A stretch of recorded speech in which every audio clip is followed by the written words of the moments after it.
Hola amigos de Diario Expreso, bienvenidos a una nueva entrevista. En esta ocasión nos encontramos con Pedro José Freile, tal vez ya precandidato presidencial de Suma. Yo te diría que lo importante es la formación de la candidatura. Estamos ahorita ya en los trámites previos a la democracia interna. Eso es lo que la gente suele llamar precandidatura. Pero realmente lo importante ahorita es la construcción del equipo con el que vamos a llevar a cabo este intento. Empecemos precisamente por la candidatura. En medios ha salido estos días mencionando que ha encontrado nuevamente la motivación. Mencionó su travesía por el Darién para conocer también el calvario que pasan muchos migrantes por allí y que eso lo motivó a volver a tomar este reto de la presidencia de la República. ¿Por qué? ¿Por qué volver después de los resultados de 2021 a la papeleta? Por eso mismo, el 2021 tuve la oportunidad de poner junto un plan de gobierno sin recursos, sin asambleístas, sin utilizar recursos del CNE. Logramos concitar cierta atención del público, sin hacer campaña. Acuérdate que yo no le di la vuelta a mi urbanización ni le conté a mis vecinos que iba a ser candidato, solo participé en los debates para exhibir lo que sí tenemos, un plan. La consecuencia de haber aparecido en el ojo público nos llevó a una construcción un poco más larga hacia la candidatura a la alcaldía de Quito, en donde virtualmente terminamos en un empate técnico entre tres candidatos, igual con muy pocos recursos, pero con un plan muy bueno alrededor de la organización de la región capital. El camino ha ido creciendo, y ese camino que ha ido creciendo desde un punto en donde en la elección interina que hoy da con el gobierno del presidente interino en funciones, a que me propongan la candidatura a la presidencia, que decliné en favor de Jan Topic, mi querido amigo con quien de hecho trabajamos un plan de gobierno, acompañé su campaña, ahora la acompaña la mía, y es un proceso político. Alguien me decía, ¿por qué te metes si has perdido? Y la contestación es que el éxito en la vida no es ganar siempre, sino no rendirse nunca. Y nuestro país necesita el ejemplo de personas que son capaces de persistir en empeños concretos y profesionales sin descansar.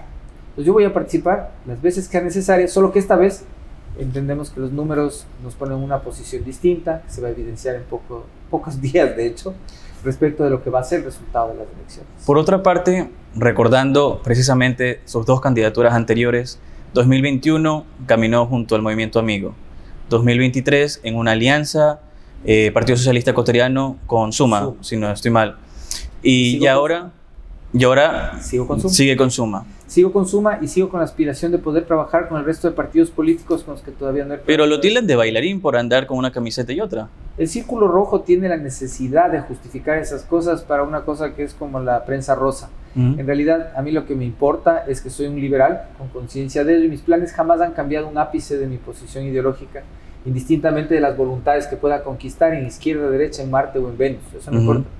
Y la motivación que he encontrado es una cosa que, aprovechando que estoy aquí, les sugiero hacer a ustedes. Vayan al Darién. La inseguridad que vivimos, como la migración calamitosa a la que estamos sujetos hoy, no son problemas por sí mismos, son síntomas de otros problemas más graves. Y cuando me propusieron esto, ya desde hace bastante más de un mes y pico, mi respuesta al comienzo fue que no, porque tenía que encontrar una motivación. Y conversando con Jan vimos los fenómenos económicos sobre los cuales se debe actuar de manera urgente y encontramos la necesidad de ir y ver cómo están los migrantes. Al ir al Darién me di cuenta de que nuestro estado está de lejos fallido y por cuestiones humanitarias en peores condiciones que las de seguridad.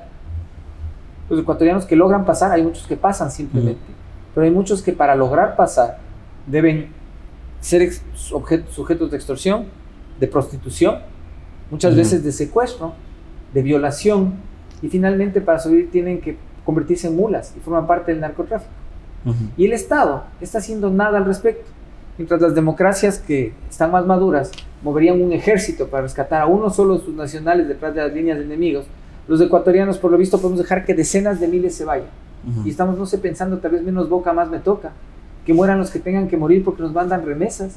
No estamos haciendo nada por lograr una cosa mínima, que es darles de comer 3 veces al día a los que están en edad de educarse, para que puedan ir al colegio, hacer deporte y convertirse en ciudadanos con una expectativa de prosperidad y no de suicidio, de migración calamitosa, que es lo mismo.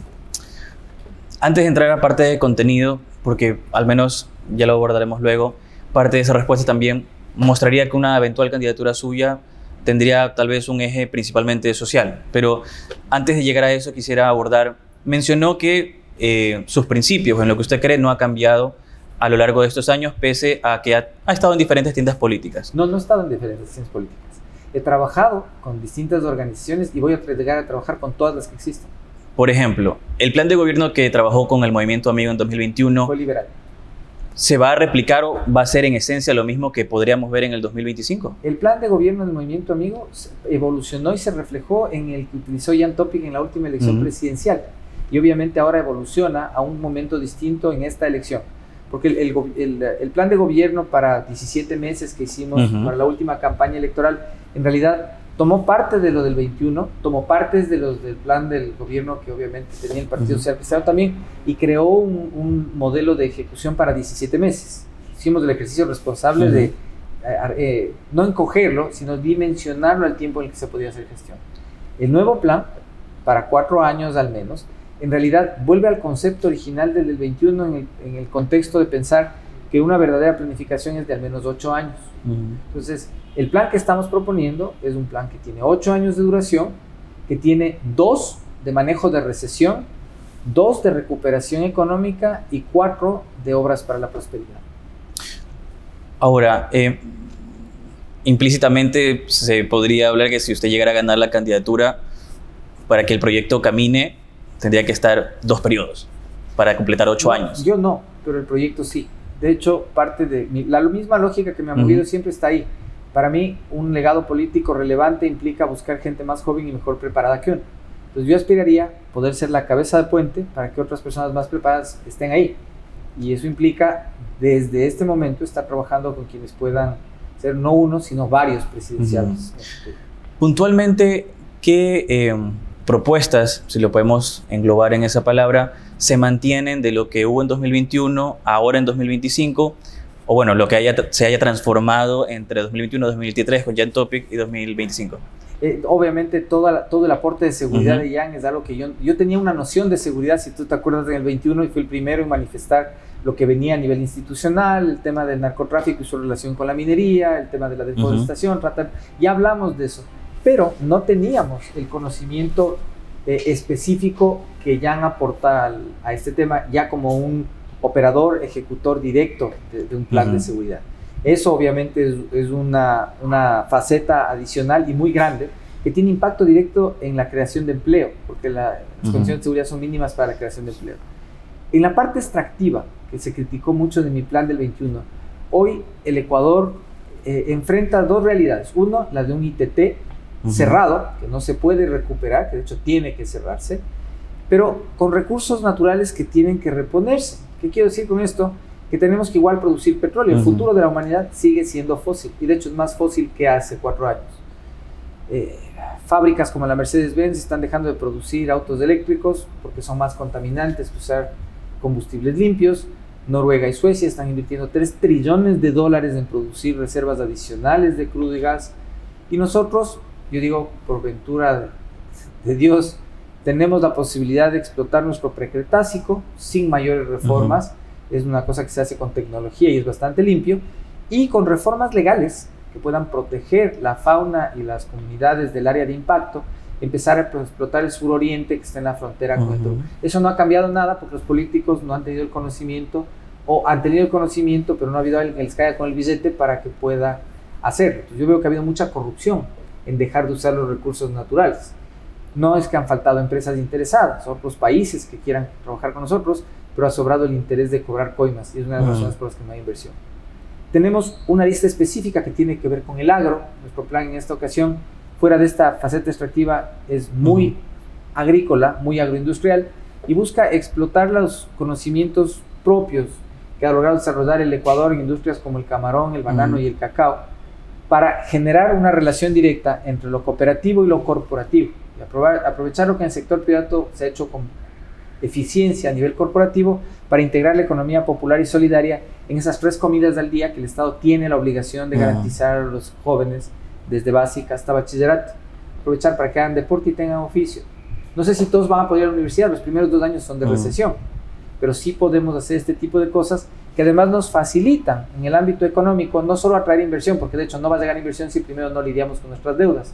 Pero para ponerte un ejemplo simple, si tú estás alcohólico y la poca plata que tienes la estás usando para ir a jugar naipes y vas al banco y le dices que te preste plata y llegas oliendo alcohol y tienes tu casa en mal estado y es obvio que estás jugando, el banco no te va a prestar la plata. Pero si llegas al banco y le dices, vea, sé que estoy mal y en el Instagram aprendí, te estuve viendo en el teléfono de alguien y aprendí cómo hacer pan, vengo a pedirle para que me preste para comprar harina, ¿qué tú crees que el banco te puede decir? Es probable que te diga que sí. Eso tenemos que hacer con nuestros acreedores respecto a nuestros recursos naturales para enfocarnos en el agro, dar de comer a la gente. Es un plan que está integrado, que va de la mano con medidas de seguridad que además tiene que acompañar la comunidad internacional. Nuestra relación con los Estados Unidos es una de las más pobres a lo largo de la vida republicana, tiene que recuperarse. Necesitamos que los americanos se interesen no solamente en el tema de puertos y demás, sino en la injerencia directa sobre la inteligencia que debe operar en una burocracia. Yo insisto en tener un gobierno de burócratas sanos, pero insisto en deshacernos de esa burocracia que es la que maneja, controla y detiene procesos como los que acabamos de pasar con el tema de la emergencia eléctrica, con la erosión sobre el río Coca, con la operación de campos como Sacha, en donde la falta de conocimiento del gobierno ha sido penalizada por la excesiva temeridad de personas enquistadas, como el Seguro Social ha denunciado recién la asambleísta Sánchez. Familias enteras, bandas enteras de personas que dominan al que venga, porque ellos son los dueños. Ha mencionado, por un lado, cosas que se mantienen o se han mantenido a lo largo de estos años de su plan de gobierno y otras crisis que estamos enfrentando en el Ecuador, pero desde esa candidatura del 2021 hasta ahora pasó el gobierno del presidente Guillermo Lasso, terminado anticipadamente por la muerte cruzada, y estamos cursando el gobierno del presidente Daniel Noboa. ¿Qué opinas de esos dos gobiernos? ¿Qué ha pasado que las cosas no han mejorado? Bueno, la primera razón es la falta de conocimiento. O sea, yo creo que sin ser crítico crítico en negativo, porque creo que es más importante ver hacia adelante que construir, faltó conocimiento en quienes tenían las posiciones de liderazgo para hacer las cosas. Entonces fue fácil que les vendan cosas distintas de lo que estaba incluso en el plan de gobierno. En el caso del primer presidente, fue Lasso, el plan de gobierno de él quedó en un archivador y empezaron a hacer cosas que estaban en contra. El actual presidente, yo creo que hizo una campaña muy eficiente sin más propósito que estar vigente. Lo ha logrado, con una capacidad de comunicación extraordinaria, pero reactiva. Y se ha concentrado en que la reacción sea suficiente para estar vigente electoralmente. Los resultados económicos en algunas áreas son positivos. Hay temas, incluso en estos temas como por ejemplo justamente la producción de crudos pesados, que tenían más de 20 años dilatadas y que el gobierno ha emitido a nivel de política pública. No sé si se enteró el presidente que lo hizo, pero es una cosa favorable dentro de la industria. Se han habilitado la posibilidad de llevar a cabo contrataciones bilaterales de energía en la comunidad andina. Tampoco sé si lo sepa el presidente, pero es algo positivo que permitirá de ida y vuelta no solo adquirir energía más barata, sino vender energía desde el Ecuador y conseguir mercados financieros más baratos para la construcción de infraestructura. Mencioné una experiencia, y una de las críticas que se le hace es inexperiencia traducida en falta de trayectoria política, que solo aparece, al menos en estos tres casos puntuales: elección 2021, elección de alcaldes, luego apareció junto a Jan Topic en 2023 en las anticipadas, y ahora vuelve a aparecer. ¿Qué responde a aquellos que dicen que usted solo aparece en tiempos electorales? Que si sumas el tiempo, me acabas de demostrar que he estado vigente los últimos 10 años, y que he estado vigente de una manera relevante y liderando durante esos 10 años. Que mi discurso se ha mantenido vigente y liderando durante esos 10 años en segmentos incluso distintos de la propia oposición en donde podría estar cómodo. Que en el Consejo Metropolitano de Quito, de hecho he asumido la posición de asesor de los concejales que llegaron con la alianza UIO, y que estar vigente en realidad es asumir responsablemente, mantenerse en formación continua, aprendiendo y sirviendo. No es estar en la tarima todo el tiempo. Tal vez estamos acostumbrados a ver políticos que están ahí haciendo bulla todo el tiempo, pero yo creo que uno solo debe estar cuando puede y tiene las condiciones para hacerlo. En esta ocasión, distinta de las otras, la candidatura no fue mi iniciativa. Fue una propuesta de Sociedad Unida Más Acción a través de Guillermo Celi, de Mauricio Rodas, de José Luis Guevara, de varios de los miembros del partido, que vieron números primero y nos hemos demorado en empezar el despegue simplemente por la prudencia de hacer esto correctamente, sin apuro. Esto no es un tema que a mí me hace más o menos. Una elección es simplemente una cosa que sucede, en la que uno tiene que aportar si puede y no hacerlo si no puede. Nosotros estamos en las condiciones de hacerlo. Con Jan Topic lanzaron el proyecto de la plataforma Transforma. ¿Qué participación va a tener esta plataforma en una eventual candidatura suya? ¿Va a tener incidencia? Tal vez miembros de su equipo de gobierno van a nacer precisamente de la plataforma. Sí. E incluso, ¿qué rol tendrá el propio Jan Topic? Empecemos por el tema de los ministros. ¿Transforma va a ser una herramienta para armar su equipo de trabajo? Transforma ya es una herramienta para ver, hemos identificado gente valiosísima, que si la iniciativa no hubiese estado ahí, tal vez se hubieran dedicado a otra cosa distinta de empezar a aportar para hacer política. Entonces Transforma ya ha descubierto talentos que de hecho para nosotros tienen una posición privilegiada, que es el haber estado activos dentro de la formación. Incluso para poder asumir un ministerio, por ejemplo. Sí, claro que sí. Comenzando por Jan Topic. Jan Topic, él va a ser frente como una especie de superministro en temas integrados que tienen que ver con seguridad y las consecuencias inmediatas de lograr empezar a instaurar seguridad, que esencialmente están en el empleo. No en el trabajo, sino en el empleo. Jan Topic en un gobierno suyo sería, por ejemplo, el ministro de Interior. No, estaría en una condición un poco más alta que ministro. O sea, la estructura de gabinete que estamos pensando se la va a repensar. No es un orgánico funcional como viene hecho. ¿Qué le pasó al gobierno de Guillermo Lasso, por ejemplo? Él asumió que la matriz de cómo funcionan las cosas así mismo ha de ser. Como él no sabía otra, asumió lo que había que hacer, y el primer problema que tuvo era que tenía que llenar una matriz de nombres que él no tenía cómo completar, cosa que le pasa al presidente en funciones también. Entonces, primera cosa, nosotros no vamos a usar esa matriz, vamos a usar un diseño de gabinete y un diseño por sectores diferente, en donde hay algunas cosas que sí formalmente son indispensables, como por ejemplo, si tú no tienes un ministro de Economía y Finanzas, de entrada tus acreedores y tus inversionistas van a decir, usted está loco, o sea, necesito a alguien que pueda hablar de este tema. Si tú quieres un ministro de Relaciones Laborales o un ministro de Trabajo, eso no vas a encontrar. Nosotros vamos a tener un ministerio de empleo. Y es una cosa diferente. El concepto económico que vamos a manejar está enfocado en una cosa distinta. Las garantías, obviamente, del sistema laboral hacia los trabajadores se garantizan a través del sistema, pero la prioridad ahorita es una situación económica que es garantizar a las personas ingresos formales, protección de la seguridad social formal, indistintamente de tener o no relaciones de dependencia. Y es un concepto diferente. Cuando nosotros hablamos, por ejemplo, de las actividades extractivas, y entendemos que ahí no solo existe la minería y el petróleo, sino que realmente las actividades extractivas funcionan en otro ámbito que implica, por ejemplo, actividades forestales que usualmente son vistas desde la lista de la agricultura. Estamos hablando de conceptos un poco diferentes que están enfocados en ser más simples, más fáciles de administrar, porque si queremos entrar a jugar el juego de los que están adentro y saben cómo jugarnos la cuca, tenemos las de perder. Nosotros tenemos que llegar con nuestro propio modelo de gestión. Con eso, puede que lluevan las mismas críticas que la sociedad Lasso, que es un rebranding de ministerios. No. Y en concepto, ¿qué va a cambiar? Por ejemplo, ¿habrán menos ministerios con...? Muchos menos ministerios. Ahorita, verás, ¿cuántos funcionarios tenemos en calidad o rango de ministros? Son cerca de 48, si no me equivoco. Nosotros no vamos a ocupar más de 20 en total. No es un rebranding. Son asignación de responsabilidades para el cumplimiento de metas en personas que saben qué hacer. O sea, no podemos poner ministros que tú les pones de ahí y depende de que el viceministro les dé hablando, les dé pensando y les dé decidiendo. Necesitamos algo efectivo que nos permita realmente hacer administración. La gente está esperando resultados. Y los resultados no son ni inauguraciones de cosas, ni la propaganda de que pusiste una nueva marca. Son resultados para ellos en lo directo. La gente necesita saber si puede estudiar, ¿cómo puede estudiar? Si puede desayunar, almorzar y merendar, ¿cómo?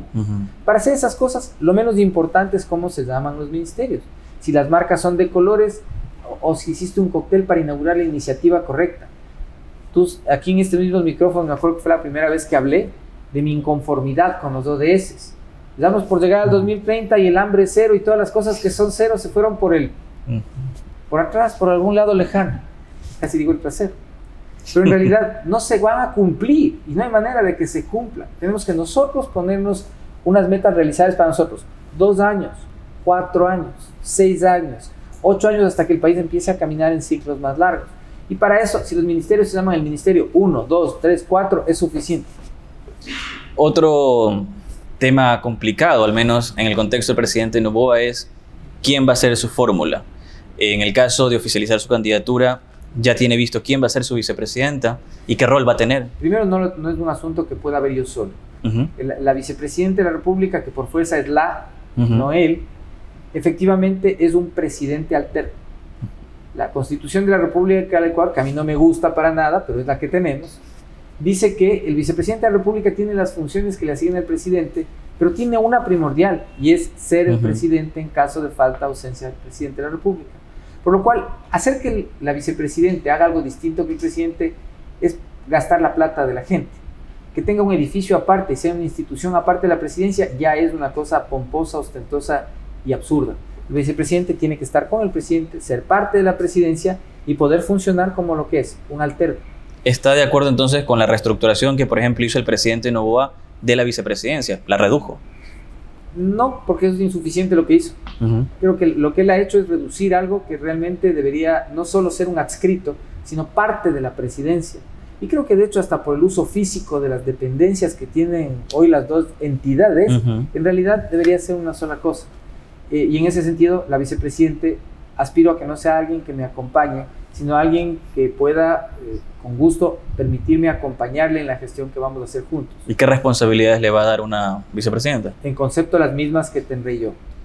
Ser cabeza del gobierno, ser cabeza del gabinete, tiene que tener una digamos así, un tema específico en cual sea experto, como yo en energía. Te estamos viendo 4 perfiles ahorita. No es una decisión solo mía, es una decisión ahora también del partido.